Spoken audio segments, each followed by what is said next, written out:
1975 को लागू हुआ आपातकाल संविधान पर सीधे हमले का सबसे बड़ा और काला अध्याय था।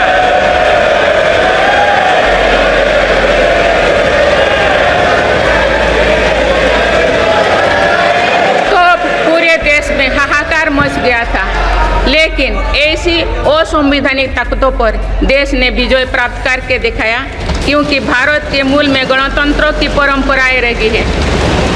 मेरी सरकार भी भारत के संविधान को सिर्फ राजकाज का माध्यम भर नहीं मानती, बल्कि हमारा संविधान जन चेतना का हिस्सा हो, इसके लिए हम प्रयास कर रहे हैं। 18वीं लोकसभा के गठन के बाद अपने पहले संबोधन में राष्ट्रपति द्रौपदी मुर्मू ने सभी नवनिर्वाचित सदस्यों को बधाई दी है।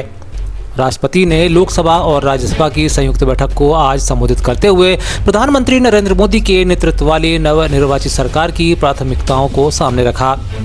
संसद की संयुक्त बैठक में मुर्मू का यह पहला संबोधन है।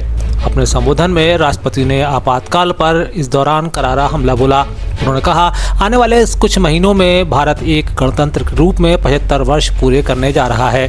भारतीय संविधान बीते दशकों में हर चुनौती और कसौटी पर खरा उतरा है। देश में संविधान लागू होने के बाद भी संविधान पर कई हमले हुए हैं।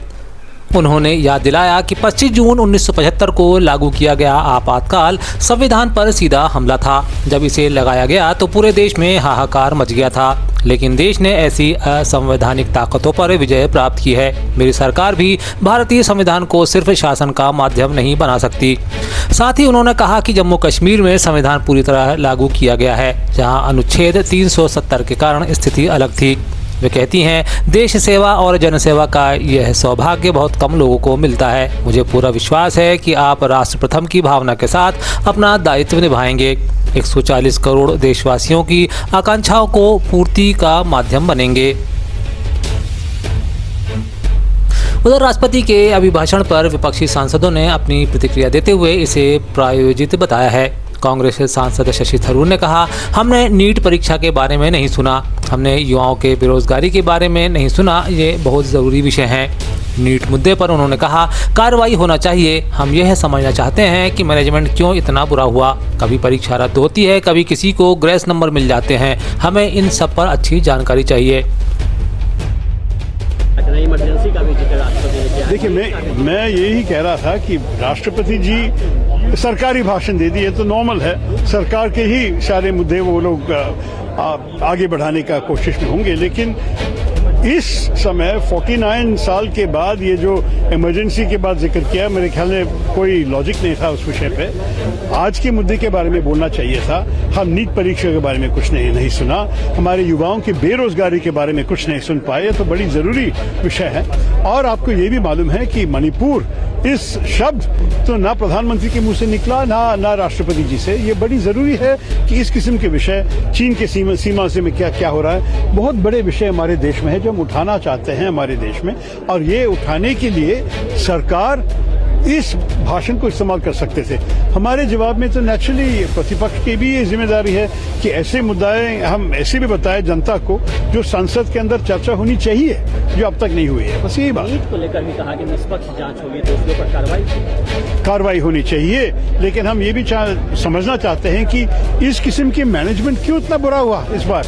आपको पता है कि कभी कभी पोस्टपोन होता है, कभी कभी कैंसिल होता है, कभी कभी परीक्षा चलती है, किसी को ग्रेस मार्क्स मिलते हैं, क्यों नहीं मिलते। ये सारे विषय पे हमको अच्छी जानकारी चाहिए। उधर समाजवादी पार्टी के राष्ट्रीय अध्यक्ष और कन्नौज से सांसद अखिलेश यादव ने भी राष्ट्रपति के अभिभाषण को सरकार का भाषण बताया है। सपा प्रमुख ने कहा, यह परंपरा है और हमेशा होता है। अखिलेश यादव ने कहा कि बीजेपी वाले जो लोग इमरजेंसी में रहे उनको हमने सम्मान दिया था। सरकार का भाषण था, और जब सरकार ये दावा करती है कि दुनिया की 5वीं अर्थव्यवस्था और 30 नंबर की अर्थव्यवस्था बन जाएगी, तो किसान क्यों दुखी है, किसान क्यों संकट में है। अगर ये 5वीं दुनिया की अर्थव्यवस्था बनने की जो कहानी बताई जा रही है, क्या हमारा किसान भी उसी तरीके से खुशहाल हो गया है? और फिर अगर 5वें नंबर की हमारी अर्थव्यवस्था है, तो इतने बड़े पैमाने पर नौजवान बेरोजगार क्यों हैं, नौकरी क्यों नहीं उनके हाथ में? और फिर अग्निवीर जैसी व्यवस्था आधी अधूरी क्यों लागू करनी पड़ रही है? महंगाई क्यों है इतनी? और जिस तरह से इन्वेस्टमेंट को लेकर के बड़े बड़े सपने दिखाए थे, ये सवाल भाजपा के लोगों ने क्या किया है? इमरजेंसी में जो लोग जेल में रहे, समाजवादियों ने तो उन्हें सम्मान दिया, वेतन दिया, और भी सुविधाएं दी। क्या ये सरकार सुविधाएं दे रही है? सुविधाएं दी होती, उनका सम्मान दिया होता तो शायद बात की होती तो अच्छा लगता है। हालांकि मध्य प्रदेश के खजुराहो सीट से सांसद और प्रदेश अध्यक्ष वी डी शर्मा ने कहा कि विपक्ष को कुछ नजर नहीं आता, लेकिन जो विपक्ष संविधान की किताब लेकर नाटक करते हैं वही इस देश में इमरजेंसी लगाने के जिम्मेदार हैं। वे कहते हैं कि इस अभिभाषण में सब कुछ है। कुछ नहीं है इसमें, कुछ नया नहीं है। विपक्ष को तो कुछ दिखाई नहीं देता, देश को जरूर दिखाई देता है कि हमारी सरकार ने विकास से लेकर के गरीब कल्याण तक और हर मुद्दे पर जो काम किया है वही महामहिम राष्ट्रपति जी ने आज देश की जनता के सामने रखा है।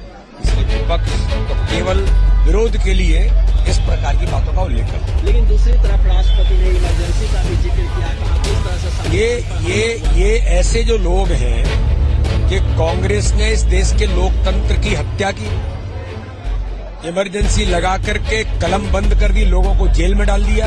तो इस देश के संविधान को, जो संविधान की किताब लेकर के नाटक करते हैं, इन्होंने ही इस देश के संविधान को प्रहार किया, देश के अंदर इमरजेंसी लगाई। तो देश का इतिहास ये कहता है। अब देश संविधान चलेगा, न कि राजक दंड चलेगा। तो इसलिए हमारी मांग है कि अगर लोकतंत्र बचाना है तो संसद भवन से सिंगुल को हटाना है। वहीं आज संसद के परिसर में एक नई बहस देखने को मिली। दरअसल यह बहस जब शुरू हुई जब सेंगोल को लेकर सपा सांसद आर.के. चौधरी ने कहा कि सेंगोल की जगह संसद में संविधान रखा जाना चाहिए। इसके बाद उनके समर्थन में आई मीसा भारती ने भी इस पर टिप्पणी की, जिसके बाद माहौल गर्मा गया। आरजेडी सांसद मीसा भारती ने कहा कि सेंगोल को म्यूजियम में रखना चाहिए, संसद में इसे नहीं रखना चाहिए। वो राजतंत्र का प्रतीक है, ये किसी भी अपमान वाली बात नहीं है। देखिए, बिल्कुल हटाना चाहिए क्योंकि ये लोकतंत्र है, डेमोक्रेसी का, और वहाँ पे अब राजतंत्र तो रहा नहीं।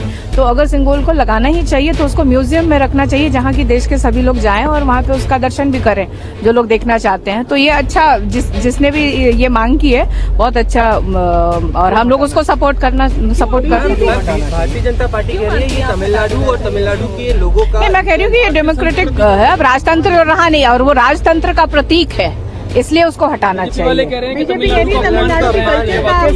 तमिलनाडु और तमिलनाडु के लोग, नहीं, किसी का भी अपमान नहीं है। आप बताइए, म्यूजियम में बहुत सारी ऐसी चीजें पुरानी जिसकी रखी हुई है, तो किसी ने भी अभी तक तो ये नहीं कहा कि किसी राज्य का अपमान हो रहा है। बहुत सारे राज्य की अच्छी चीजें वहाँ पे रखी हुई है, तो इसमें तो कोई अपमान की बात तो है ही नहीं ना। मैं कह रही हूँ हमारे देश के म्यूजियम में, मैं नहीं कह रही हूँ कहीं की और आप रखिए, आप म्यूजियम में, नेशनल म्यूजियम में उसको रख दीजिए। वहीं सेंगोल पर सपा सांसद आर.के. चौधरी की टिप्पणी पर केंद्रीय मंत्री जीतन राम मांझी ने कहा, पीएम मोदी ने जो किया है सही किया है, इसे रहना चाहिए। जीतन राम मांझी ने अपने 2 टूक जवाब में इसे सही ठहराया है। वहीं इन्होंने इसे पीएम का निर्णय भी बताया है। कल को हटा दीजिए और कॉन्स्टिट्यूशन की रेप्लिका रखिए, राजतंत्र का प्रतीक है। तो उनकी मामला है, वो कर रहे हैं, जो उचित हुआ है नरेंद्र मोदी जी ने किया है और उसको रहना चाहिए, सिंगल रहना चाहिए।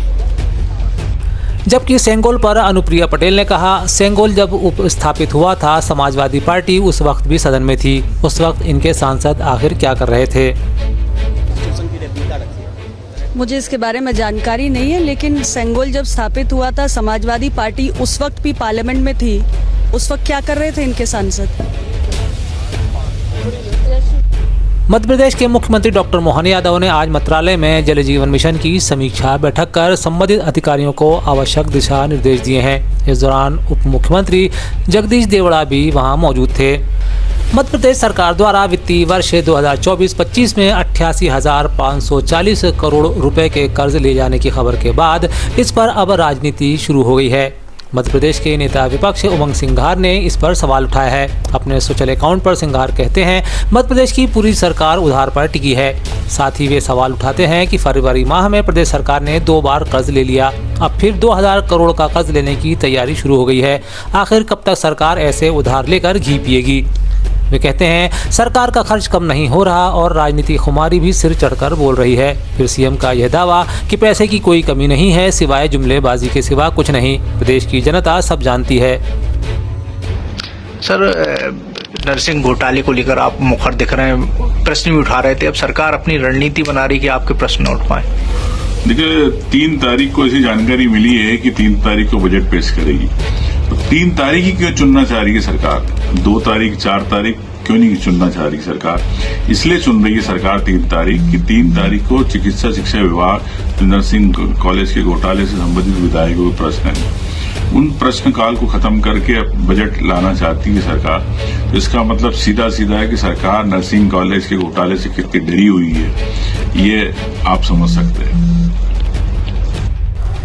उधर मामले को लेकर कांग्रेस के पूर्व विधायक और मंत्री पीसी शर्मा ने सरकार को कटघरे में खड़ा करते हुए तंज कसा है। अपने सोशल अकाउंट पर पीसी लिखते हैं, जब तक जी कर्ज लेकर घी पी। पीसी ने लिखा कि अकांठ कर्जे में डूबी मध्य प्रदेश सरकार 88,540 करोड़ रुपए और कर्ज ले रही है, जो पिछले वर्ष की अपेक्षा 1.5 गुना है। पिछले 20 सालों सरकार चलाने वाली भाजपा ने मध्य प्रदेश को कर्ज के दलदल में ऐसा फंसाया है कि इससे उबर पाना मुश्किल है। आखिरकार यह धन कहाँ जा रहा है?